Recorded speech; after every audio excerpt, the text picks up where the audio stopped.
So I'm going to show you upright cross stitch, which is a decorative stitch, and you can work it in two different ways depending on whether you're working a row of upright cross stitches or just working an individual one.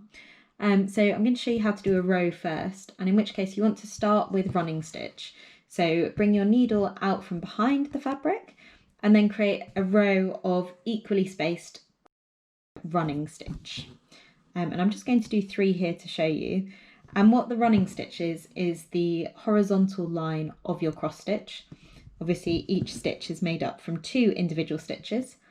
And then you're going to cross these with a vertical stitch. So bring your needle out halfway along your initial stitch and a little bit below it, and then put the needle in vertically above that. And you want your horizontal stitch and vertical stitch to be roughly the same size. And then you can work your way along the line like this. So you can just see here. And then if you were doing an individual stitch, just one on its own, you obviously don't need the running stitch, but the running stitch is a bit quicker if you're working a row of these. So to do an individual stitch, bring your needle out, create that horizontal stitch to start with, and then you're just going to create the vertical stitch on top.